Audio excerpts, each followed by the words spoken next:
America has no universal government health care, no guaranteed paid leave, and one of the worst social safety nets among the richest developed countries in the world. And these are the things that Americans care about. And with a midterm election coming up in November, you're going to hear about these topics a lot. So why do Americans continuously vote in representatives that don't care about these policies if they're damaging, dangerous, and if they threaten the same democracy that we as Americans love so much? There are 3 reasons why this is. But the first is because Americans really just don't understand self-interest. Americans would rather prioritize partisanship and fitting in with a group rather than actually standing up for what they believe in. And a study by psychologists at Cambridge in 2019 proved this. When Donald Trump first got elected, they asked people who voted for Trump, what are your priorities? What do you want to see Trump do? And at the top of their list is tax cuts in 2019. And so after the 2019 tax season, when people did not see tax cuts, they asked these same people how they felt about the non-tax cuts of 2019. And interestingly enough, people said that tax cuts weren't really on the top of their priority list. So they made accommodations for something that they used to prioritize, but since it didn't happen, didn't prioritize anymore, just because they didn't want to have a bad image of Donald Trump.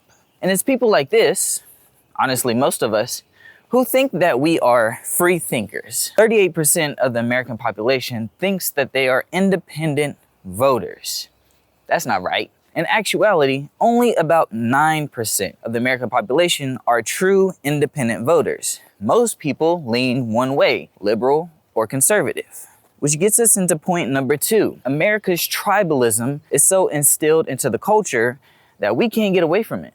We have a much more tribalized society than most other countries around the world. In today's time, a good example of this is the MAGA movement. MAGA demands loyalty, and in return to that, you get a sense of belonging, a sense of identity. And that's why, on both sides of the spectrum, if you talk bad about Republican policy or Democratic policy, people get highly offended. It's because they implement their politics into their own identity. That's why it's kind of bad to have a 2 tribalism society, Democratic and Republican. You get a mindset that is us versus them. We're the good guys, they're the bad guys. There are minimal news sources today that are completely independent, that aren't left or right leaning. And so that's why most of us in America are either left or right leaning, with majority of people being extremely left or extremely right leaning. But this is also exaggerated when it comes to social media, because this identity spills out into social media.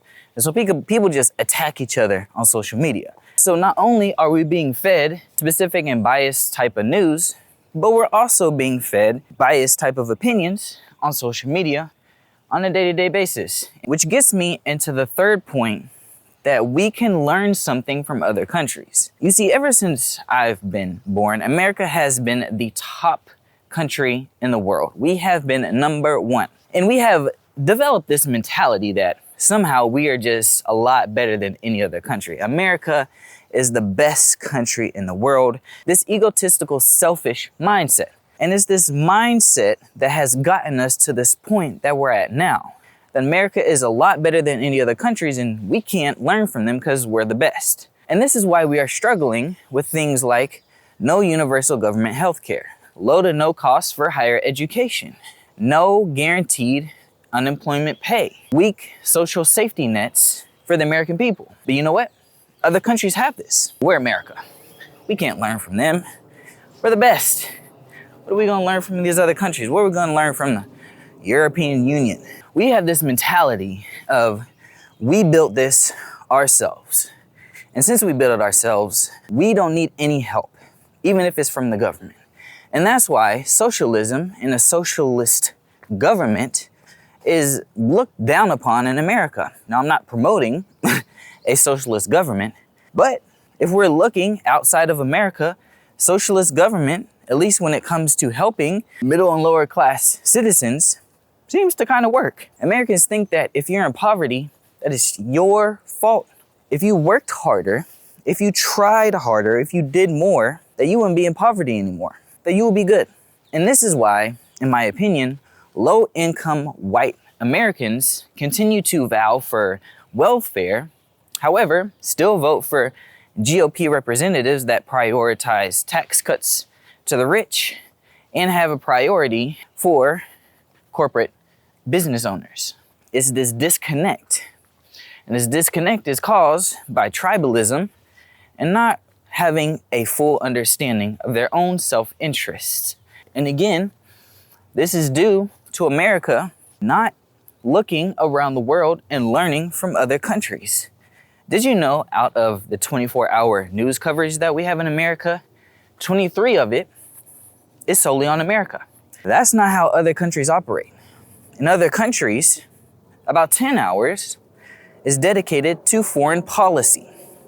For America, it's only one, because most of us don't have an interaction with foreign policy. We have no idea what's going on overseas. And so if we don't even know what's going on overseas, how are we going to learn from other countries? We aren't.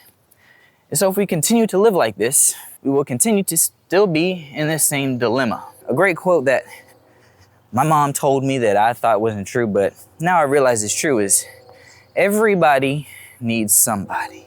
No matter who you are, everybody needs help from someone once in a while.